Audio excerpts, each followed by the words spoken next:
అండి, welcome back to my channel. అందరూ ఎలా ఉన్నారండి? నేనైతే చాలా అంటే చాలా బాగున్నానండి. ఈరోజు వీడియో చూస్తున్నారు కదండి. ఈరోజు వీడియో వచ్చేసి కాసు బ్యాంగిల్స్ డిజైన్ అయితే ఈరోజు మనం చేయబోతున్నాం. చూడండి, అయితే కాసు బ్యాంగిల్స్కి ఫస్ట్ మనం కాసులు తీసుకోవాలండి. అయితే కాసులకి ఇట్లా ఉంటుందండి. చూడండి, ఇలా స్మాల్ డ్రాప్లా ఉంటుందండి. చూడండి, దీన్ని ఏం చేయాలంటే మనం ఇట్లా కట్ చేసుకోవాలండి. ఇదిగో ఈ విధంగా కట్ చేసుకోవాలండి. అయితే ఇవి ఉన్నాయి కదండి, చూడండి, ఇవి కూడా మనం జాగ్రత్తగా పెట్టుకోవాలి. ఎందుకంటే కాల్లో దిగిపోతూ ఉంటాయి.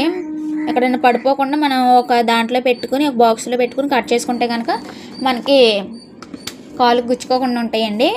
అయితే తర్వాత మనం బ్యాంగిల్స్కి ఎలా ఈ కాసుల్ని ఎలా స్టిక్ చేసుకోవాలో చూద్దాం రండి. ఫస్ట్ గమ్ని ఇలా అప్లై చేసుకున్న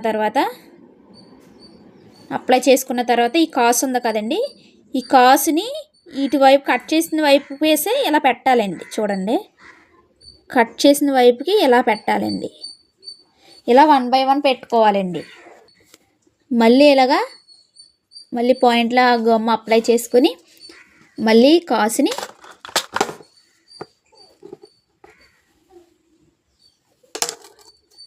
కాసుని ఇలాగా అటాచ్ చేసుకోవాలండి. ఒకదాని మీదకి ఒకటి వెళ్ళకుండా మనం జాగ్రత్తగా చూసుకోవాలి.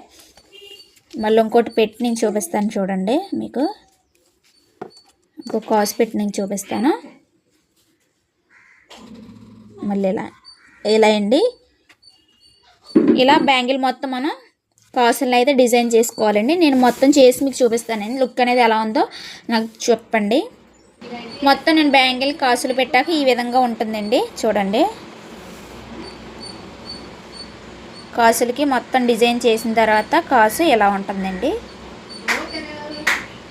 ఈ విధంగా మనం తర్వాత 3 mm స్టోన్ని మనం ఇలా స్టిక్ చేసుకోవాలండి. పక్కన నేను కొంచెం చేసి చూపిస్తున్నాను. చూడండి, ఫినిషింగ్ అనేది ఎలా ఉంటుందని చూపిస్తున్నాను సింపుల్గా. మొత్తం సెట్ చూసి నేను ప్రీవియస్ వీడియోలో అప్లోడ్ చేస్తాను. చూడండి, లాంగ్ వీడియో అనేది